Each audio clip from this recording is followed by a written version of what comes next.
Hello everybody, we are going to talk about hysteroscopy in RPOCs. It's a webinar. So we'll start first with the slides and then the webinar will start. Welcome to all of you. We will first start with this PowerPoint made by Dr. Nikita Jain, who is our DNB first year. Since this part could not be recorded in the webinar, so I am adding it separately for your benefit. So let us understand what are the retained products of conception. RPOCs refer to tissues that remain in the uterus after a pregnancy ends. The tissue is usually from the placenta or it can be fetal tissue. The causes are usually when the placenta is adherent, history of multiple abortions, vaginal delivery, placenta accreta. Let us explain why these things lead to RPOCs. Caesarean birth. Here, implantation or invasion of placenta can happen into the previous uterine scar, caesarean scar. Instrumental vaginal delivery due to poor uterine contractions. See, these are the patients where uterine contractions are not very effective, where you have to use an instrument. That may also lead to incomplete separation of placenta or its membranes, leading to RPOCs. Mid-trimester abortions due to, again, inadequate uterine contractions and incomplete evacuation of uterine cavity. Placenta adherence. Wherever, if uterus fails to contract, placental pieces may remain adherent and may fail to separate from decidua bacillus.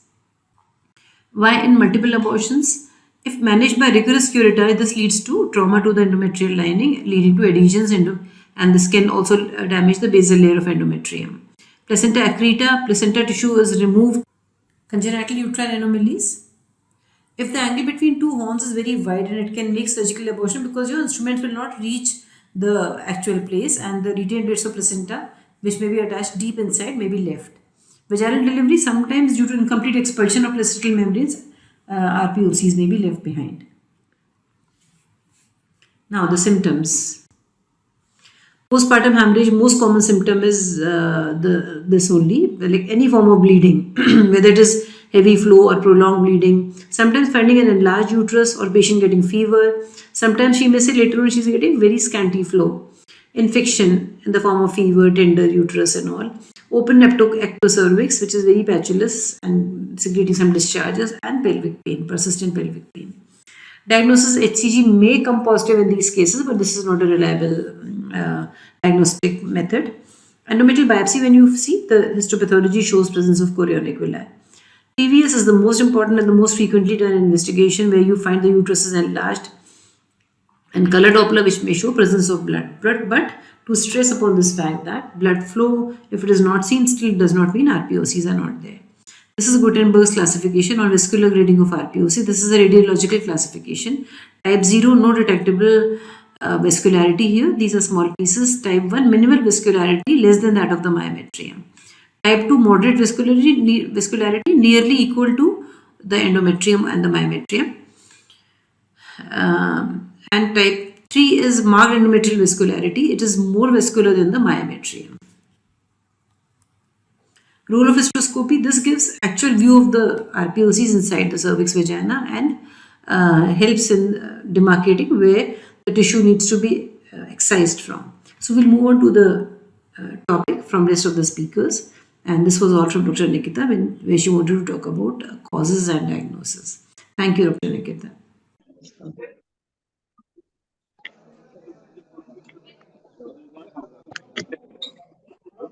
I'll start sharing my slides. Dr. Rashmi, now everything is in control? Others can mute themselves. Dr. Rashmi? Yes. Now, yes. Now everything is fine? Okay. Some of the doctors, please mute yourselves. Those who are muted, because there's little disturbance coming. Dr. Jyoti Kumari can mute herself. Dr. Sarita Chandra and Dr. Mandeep Kaur. Yeah, please mute yourself. Yeah. So we'll start sharing the slide now. So topic today we had chosen was something we are seeing in day-to-day practice. Okay. My first slide is visible, no? Hysteroscopy for RPOCs. Dr. Rashmi, is it visible? Hello. Nikita? Yes, yeah. Others are requested, please to mute them. So let us understand what is RPOC means refers to any placental or fetal tissue that remains in the uterus or a planned pregnancy termination or preterm or term delivery. What can be the after effects of RPOCs? Consequences can be like bleeding, infections, and endometritis. Please, whoever is there, a lot of noises. Pooja Singh, can you mute yourself? And who else is there? I think somebody's at the workplace. Mute, Dr. Sarita. Now it's okay. So we can have short-term consequences like bleeding and infections, and later on, patient can have infertility due to intrauterine adhesions. Diagnosis of RPOCs is made by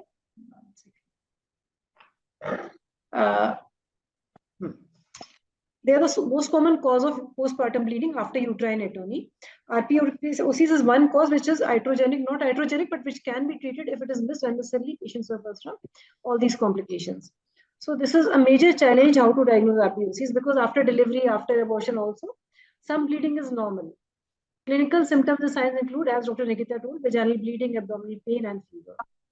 Ultrasound shows a mixed echogenic mass in the endometrial cavity, or they can be thickened endometrial lining. We'll come to the details later on. Some clinicians also perform histogram for the same.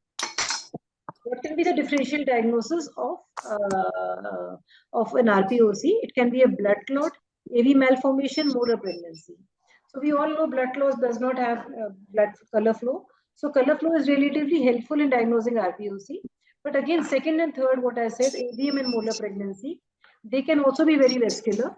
So AVM and moles have high vascularity, and RPOCs can also have vascularity. So they are differential diagnosis for each other. However, an absence of flow is a negative predictor for AVM and mole, but not for RPOC. Yep.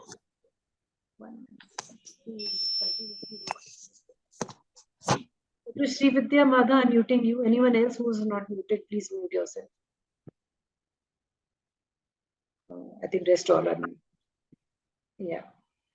Dr. Mandakini also, I'll mute you.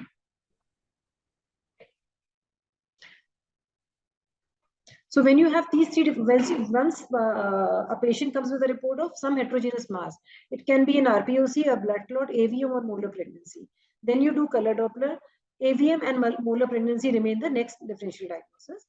Blood clot looks like a heterogeneous mass, and the exact appearance will depend upon what is the stage of the clot. If it is an old clot, it will look different compared to a fresh clot. Color Doppler will not be there, flow will not be there in a blood clot, which helps in identify. Your slides are not moving, Dr. Jyoti. Okay. कहाँ तक देखा आपने? I will start sharing. First page है, first page पे है. Okay. It didn't move. Slides didn't move. अच्छा, मैं फिर से share.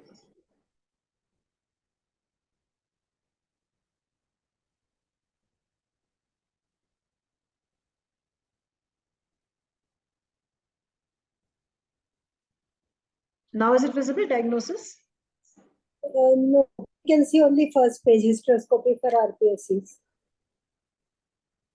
So I think it is not on slideshow. I did on slideshow.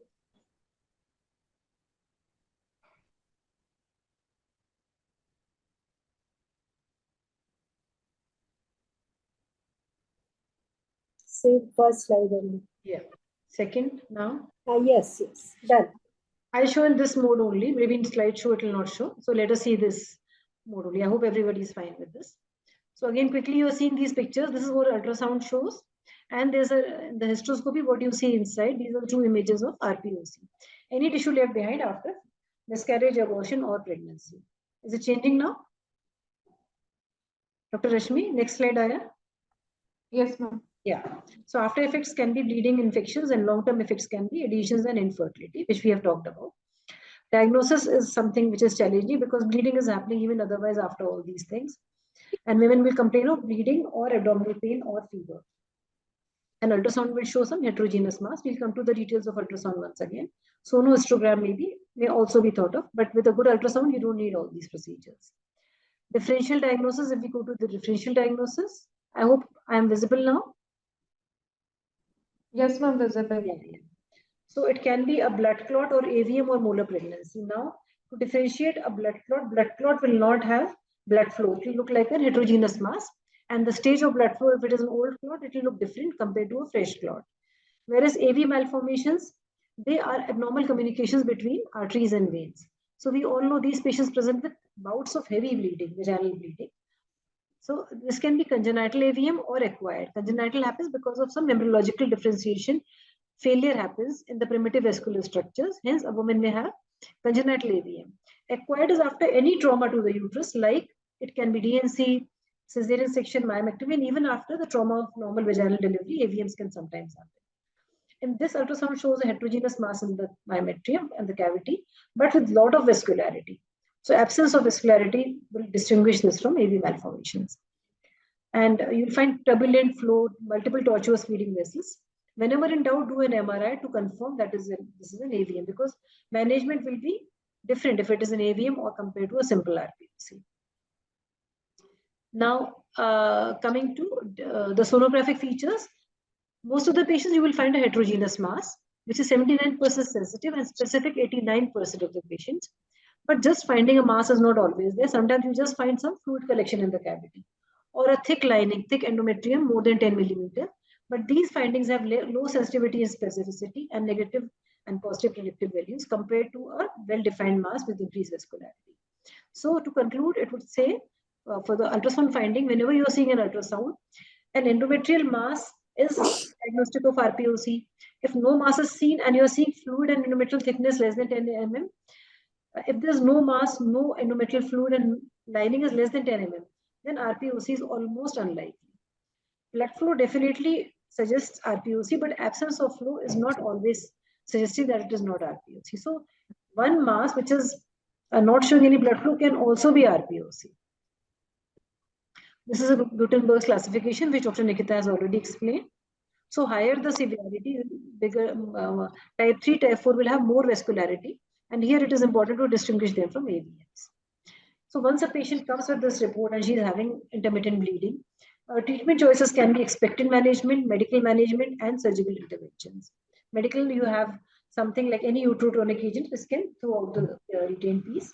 And surgical interventions can be like DNC and hysteroscopic removal. Expectant management, sometimes patients say, ma'am, we are not having any problem, only occasional bleeding, should we just wait? We have ourselves seen that after just waiting, and many patients come back with clean pelvis, clean ultrasound. So here, this is a study, a paper of 125 women, out of which half they came with RPOC after medical termination. Now, after these, among all the women who had RPOCs, half they left for expectant management, and in the remaining half, second group, they gave 800 microgram misoprostol sublingual. Again, they waited for 1.5 months, and so these patients, the number of patients who required further removal by hysteroscopy were about almost the same. So expectant management or giving misoprostol did not make much difference in the number of women who required surgical removal. Dilatation and curettage, I think we all learned this during the residency days. And this is a 50-year or so older procedure. This procedure was like said to be a bread and butter of gynecologists. The blind procedure of suction and curettage for evacuation of cavity has few complications, such as one is you're not seeing, so it could be incomplete removal. Second is damage to the surrounding endometrium, because it was taught to us that one anterior, posterior, left, right, and fundus. 5 strokes you have to make. Here now we realize how we are damaging the endometrium everywhere. And you don't have the control on the depth, how much damage you're doing to the basal layer. All this can lead to resultant adhesions, Ashermans, as well as long-term sequelae such as infertility, perforation can happen, and hemorrhage. Then after, like in the last 7-8 years, I think people have started doing ultrasound guidance. So in this, complete evacuation is at least made sure, but perforation always cannot be completed. This is another study. There are 2 different studies. Now, ultrasound guidance helps or doesn't help. There are multiple papers.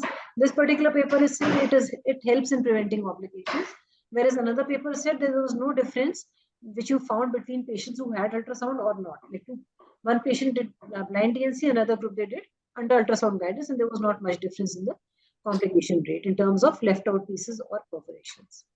So now we come to our topic, hysteroscopic removal of RPOCs. What are the benefits over DNC? One is direct visualization of the RPOC. Any other anomaly such as septum, didelphys, uterus, anything can be simultaneously diagnosed. You can have a targeted removal of tissue sparing rest of the endometrium, no damage to surrounding endometrium, and the depth of curettage is also controlled with cold loop electrode. And if there is a piece which is adherent, which we would have missed in blind DNC, can also be removed by using low voltage current. There's also ability to control any hemorrhage with a roller ball electrode. Please mute yourself again. Hyperblastoma और hypernephroma भूल गई हूँ। नाम ही याद है। अच्छा नहीं ध्यान है। किडनी को नीचे पुश करता है ऊपर पुश करता Who's that? है ऐसा क्यों Please mute yourself. क्यों बताएंगे Please नहीं पता है। Dr. Sumita Arora. तो बच्चों में होता है पर एडल्ट में होता है बड़ों में होता है अयो Please, everybody keep muted. Yeah, I think we'll come back to this. Okay. So this was a paper we only presented. My previous fellow, Dr. Akanksha, was there. And this was our paper, in which we could do a suction curettage along with resection of septum in the same setting. So now coming to the hysteroscopic technique, like any other technique, I'll show you the videos also before that. A 26 French catheter, resectoscope. Nowadays we have 22 French and the recent one is 18.5 French resectoscope. Bipolar resectoscope is used. The cervix is usually found patulous, but if required, you may dilate it. Irrigation suction is maintained by a hysteromat, and the pressures are kept low, about 90 to 100 millimeters of mercury, close to the mean arterial pressure. And ideal is to do a vaginoscopy and enter. RPOCs are seen as yellow or white cotton fluffy-like structures, unlike myomas, which are well-defined round structures. Suspected tissue is identified and curettage is performed using the loop electrode. I'll show you a video soon. In postpartum uterus, the cavity is quite large, so you may require longer duration to fill the cavity. And the cervix may be patulous, so the fluid may be leaking out. So techniques to prevent this leakage of fluid. Lactating women, many times these women have delivered and they have a very soft uterus. Here the risk of perforation is high. So in all such cases, it's important to go under vision. So I'll go to the video now. First the video.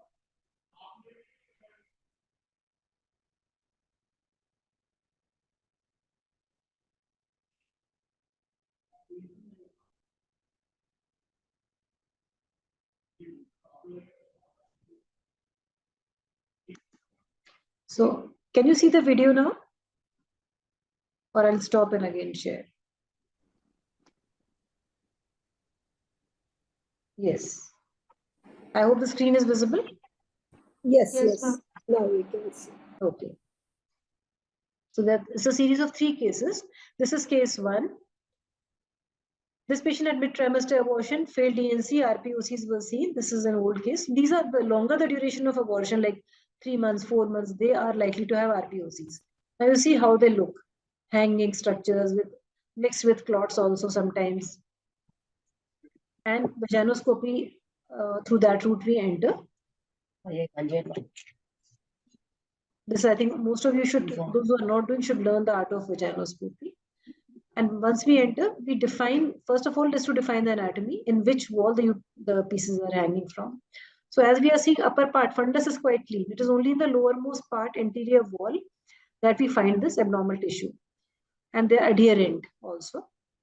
And if you see the left lateral wall, everything is clean. So we are going to use bipolar resectoscope with saline distension, normal saline. Monopolar, we have to use glycine, so we prefer using a saline electrode, saline bipolar, and here's the resectoscope which is coming in.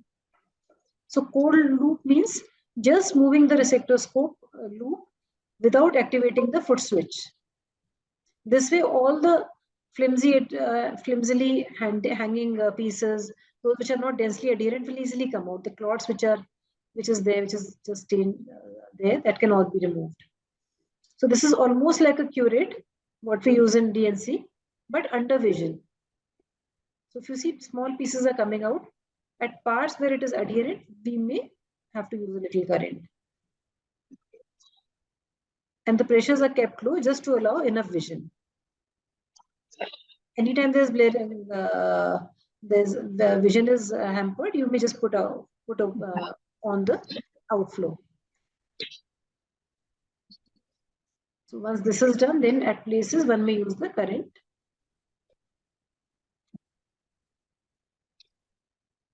This is the problem with DNC. Why pieces were left inside? Because superficial pieces could come out. See, minimal current setting I'm using for small pieces. So in that, the adherent pieces were left out, and the woman would go for DNC after DNC, ultimately ending up in infertility. So this we could do easily. The next case is this woman had undergone IVF with donor X elsewhere, and she came with result negative. So pre-IVF, she was referred to me for hysteroscopy. She had been my very old patient for infertility. Initially, she had been coming to me. So when we put in the hysteroscope, we found the cavity filled with these odd-looking figures. Thickened endometrium at places these variable structures. If you look at this, all this looks like as if retained bone pieces. Like anybody would think these are retained rib cage kind of thing, what it is looking. But just one and a half month ago only, she had undergone IVF, after which her beta-HCG had come negative. And then 1 month break, and then she came to me. So we didn't know where to start from. We visualized the entire cavity and removed the pieces. And post removal, again, in very thickened one, you can also put a suction cannula and just suck out without curating, and then go back and see with the hysteroscope. The histopathology showed partial mole, and a beta-HCG was 61. So then we waited for a beta-HCG to come down before she went for another one, IVF. This was a 7 weeks intrauterine pregnancy who had taken pills, medical abortion pills, and then 1 month later, RPOCs of 1.9 into 1.2 centimeters was there. So here, this was the picture of RPOCs. So again, vaginoscopy is being done. So if you have an idea about, like in the ultrasound, if you have 1.9 into 1.2 centimeters, so you will also correlate it with the amount of tissue you are seeing inside. That's why ultrasound is not always correct. Of course, you should know who your sonologist is and how good the person is. Using cutting loop as a cold knife again. Some of it is like decidua, which doesn't come out even with this. So superficial strokes we are giving. And small decidua, which is just hanging, which will not come out. So here we are not damaging the bacillus layer. One has to be really careful. I will just forward this because it is the same thing continued. Floating tissues which are attached to the uterus need to be cut. This is the daycare or office surgery. So we'll go back to the PPT. Once again, I'll go back to my PowerPoint. Some slides were still left. Here. So I hope I'm back with my PPT again with you all. Problems with hysteroscopy? Yes, ma'am. Now, Anna, Nikita, is it there?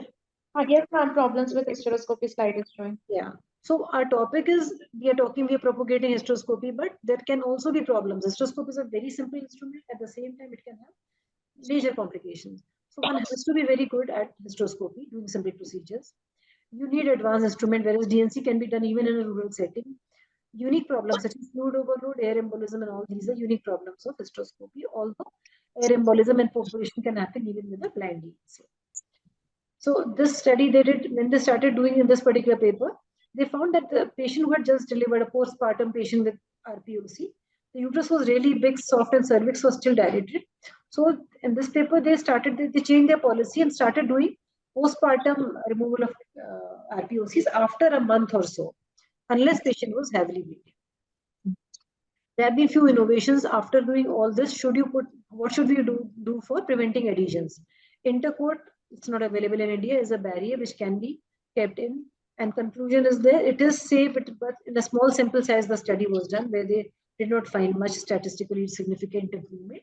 But we need further research in what can be given to these women to prevent adhesion formation. Hysteroscopic morcellata is another new innovation, which is you all have seen in conferences, where we put in the hysteroscope morcellator and just rotates and sucks out all the tissue. Since RPOCs are just like a polyp or like a grade 0 myoma, which is everything is in the cavity, it is not invaded into the myometrium. So this is a good tool where you can just put this, no electric current used, with the mechanical movement of the blade, it will suck out all the pieces. It comes in various names, Brigatti shaver, True Clear, Myosure, they are all types of morcellators. So to conclude, I would say hysteroscopy should be considered Not in every case, not in every patient coming with RPOC, especially patients who have come with, usually we get reference abortion who are DNC who are still there as a PCF. These are definitely indications for hysteroscopy. Or RPOCs in women who want to conceive again, women with Mullerian anomalies. There may be biconate uterus or something, and you may just do one side and leave the other side. Suspected placenta accreta, because here adherent pieces will be left behind by a simple DNC. Suspected AVM, where embolization may be required in advanced stages. And experienced yet wonderful tool for removal of RPOCs.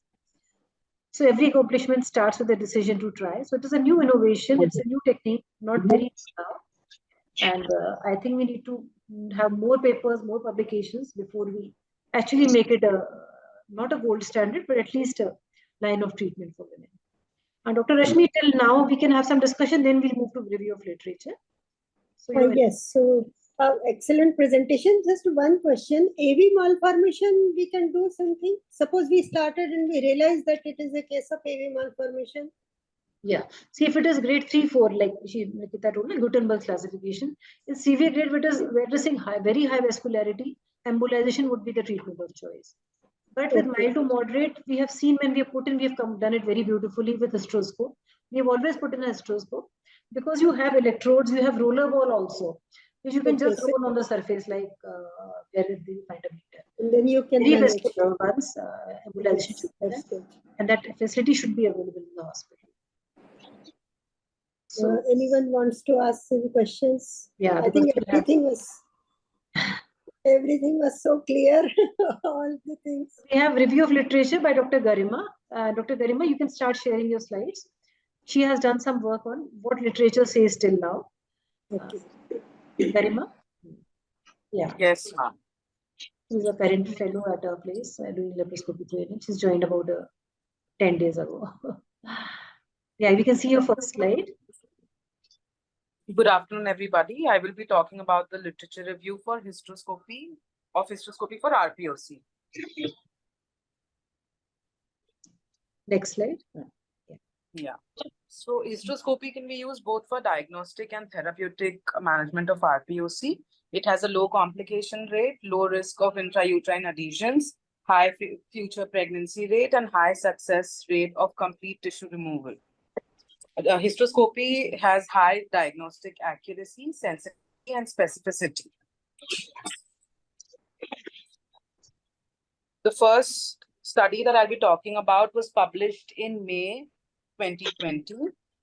Is hysteroscopy the best surgical approach for removal of retained products of conception following surgical termination of pregnancy? The objective of this study was to investigate the rates of intrauterine adhesions following hysteroscopy for removal of RPOC associated with surgical termination of pregnancy. It was a retrospective cohort study.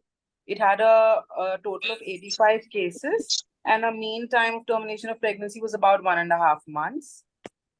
The post-operative follow-up information was available for 57.6%.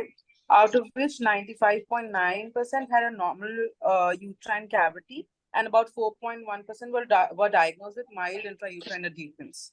The conclusion was that hysteroscopy for removal of RPOC following surgical termination of pregnancy is associated with low rates of post-operative intrauterine adhesions.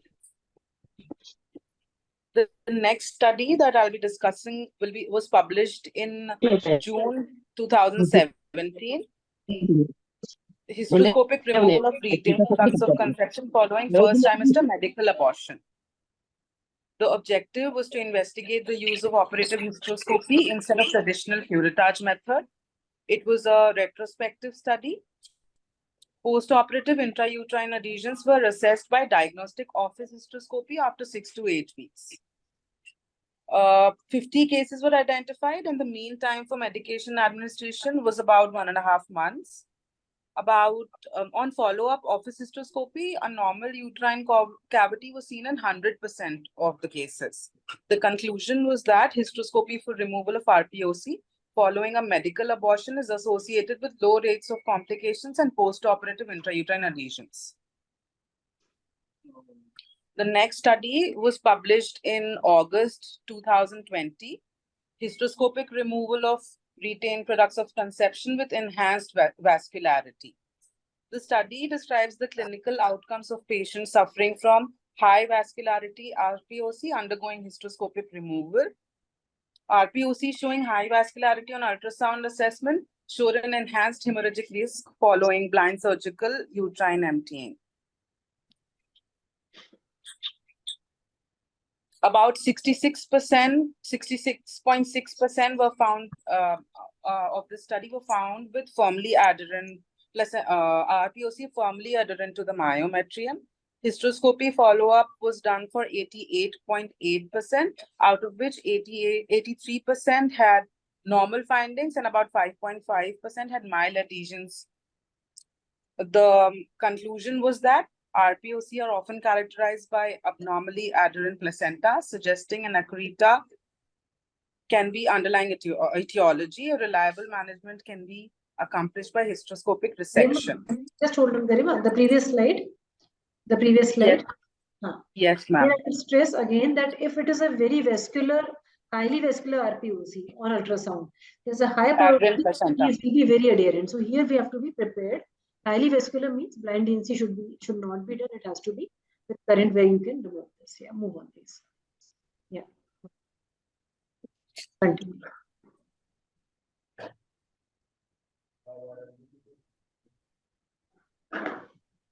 So coming to the conclusion, hysteroscopy does have some potential complications, both early being bleeding, uterine perforation, infection, and fluid overload, and late being intrauterine adhesions. However, compared to DNC, hysteroscopy has been shown to be associated with lower rates of intrauterine adhesions and incomplete evacuations in cases of suspected RPOC. Studies have reported a high rate of complete tissue removal after one hysteroscopic procedure, and a significant proportion of patients achieve normal menstruation recovery rate after 1 year follow-up. Post-operative intrauterine adhesions were relatively uncommon. Systemic reviews comparing slides are not showing. Not showing. The next slide is conclusion ke baad wala is not showing. But anyway, you can conclude. Ani, you may read. It's okay. It's as it is conclusion. You may read. Continue reading. Systemic reviews comparing hysteroscopy to dilatation and curettage for RPOC show that hysteroscopy has lower rates of intrauterine adhesions, incomplete tissue evacuation, and a shorter time to conception. These are the references that I've mentioned. That's it. Thank you. You can stop sharing. Thank you very much. Stop sharing the screen now. Yeah. So, Garima and Nikita, it was a good presentation. And actually, wherever, whatever literature she went through, I went through, everywhere it is comparison of adhesions. How many patients, no other comparison is made. And DNC perforations are so many times we all have seen referred cases that history is hidden. They don't reveal the history of perforation. And then patient comes in sepsis. So at least if this gradually over the years, if this becomes a norm, because one is more and more gynecologists will do hysteroscopy maybe 10 years from now. Jitna abhi karte hain, almost everywhere it will reach. And then why should a blind DNC remain at all?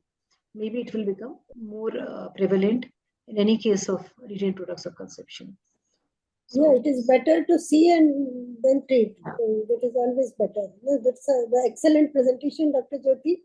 Very informative. I think all of us are wiser now. And many to the audience who are there. Thank you. And one question I want to ask. Yeah.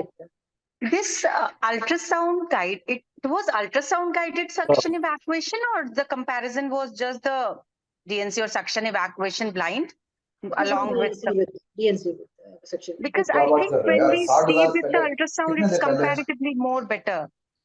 Ultrasound guided also, no, the wall, it cannot show you which wall it is on. Yes, it's just an assumption. Yeah, कि posterior wall lag raha hai, right? Agar अच्छा ultrasound hai we. Or then you can do inject some fluid and then see some floating pieces. Yeah. Still, it is more cumbersome. Hysteroscopy is so better.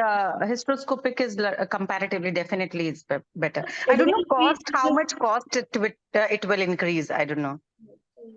No, that depends upon the circumstances. Depends upon the patient where you are doing. I mean that was, and ultrasound is one step above blind. Before we were doing blind. And now ultrasound guided, and this is one step ahead. Mm. Increase You can vascularity and all. see. Yes, and Even in ultrasound guidance, we are seeing some pieces are left and you're not able to curate them. Then there's nothing else yes. to do. And we are Hysteroscopy, not you use doing, current to it. and we are not doing hysteroscopic in everyone. Yeah. The same Yes. thing Dr. Jyoti said, no? We are not doing in every patient, but Yes. selective patients where we think that yes, it is required. So that's a wonderful thing. Again, to summarize, failed DNC, somebody who's done DNC elsewhere, highly vascular, they are most likely to have adherent pieces and congenital anomalies. These are, and those who want to conceive in future, young women, we should not avoid doing blind DNCs in these cases. So, Dr. Deepa, we I think can hear, you are saying no audio, we all can hear each other. So, my take home messages would be selective in patients, be a good hysteroscopic surgeon first. And those who are, see, suppose all of you who are seeing, I'm sure most of you are doing hysteroscopy. Anybody who's not even doing an operative hysteroscopy, not comfortable with the resectoscope, they put in the hysteroscope, visualize, okay, this is the anterior wall. Use a Karman's cannula, suction, again visualize, still if there's, because suction, most of the things will go out. Still if there's a piece left, then gently with the curate you may go. But that is a compromise if you cannot do operative hysteroscopy. And one good thing I found that with cold knife you are doing it. I mean, every time you don't have to put. Yeah. You are actually, when the new people are there, they're scared of that energy part. But maybe you are overdoing it. But with cold knife, I think it's to start with cold knife, it's a good thing. And nowadays we are having more and more thinner hysteroscopes. Even operative hysteroscopes are coming in thinner and thinner sizes. Earlier we used to dilate up to 9-10 mm. That was another problem because they were 26 French. So now with the coming of newer hysteroscopes, any hospitals, if your hospitals are buying new, ask them to go for thinner hysteroscopes. Thinner. We'll have another webinar on types of instrumentation that will be different. So we thoroughly enjoyed this, and let me see chat if there's anything, any question in the chats. When should we plan hysteroscopy if there's a perforation during DNC? Patient stable, not bleeding. This Dr. Deepa has asked. Okay, DNC means it is presumed that DNC was done somewhere and perforation has happened. Now she has referred to you for hysteroscopy. Hysteroscopy you can still do. Not yesterday if DNC perforation has happened. Get an ultrasound done. If there's patient is stable and there's no free fluid, then you can do under low pressure. You can do and if she's not bleeding, no. Then even a month's gap you can give 2 weeks, 3 weeks under antibiotic cover. You can keep her. Like let that hole be. You don't want that hole to open up again. So give it some time. What is the current setting of monopolar and bipolar? We usually see nowadays the time is we should use bipolar with normal saline. Ask your hospital to buy bipolar resectoscopes. In that, usually the setting is around 35-40. If monopolar, I'm using 50 or so. But if you feel it's a big spark coming, then ask them to reduce. But monopolar requires slightly higher current setting. I think no other questions. Lot of disturbance. So all the doctors, Dr. Anju, Samiksha, Vinita, Beena, I can see many of you are known to me and some are new names. Thank you all so much, Sanchita, Sushma Dikit. And Dr. Rashmi, aapne time nikala. And that is so nice of you. Thank you so much for inviting me and giving me the opportunity to be here and to hear such a nice presentation and to learn something. It's always a learning with you. Whenever I come with you, I always learn something. I think that way one of us are learning. And Garima, great teacher.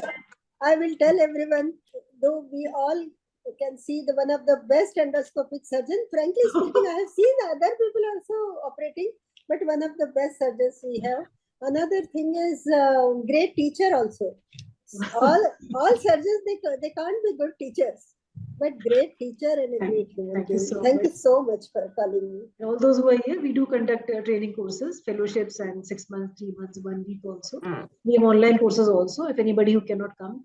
So they are a little compromised, but still in online, we have a lot of videos with good commentary. It's very structured program. That online program is also very structured and very informative. That evolved during COVID. So then we realized the potential of internet and it was really helpful. Yes.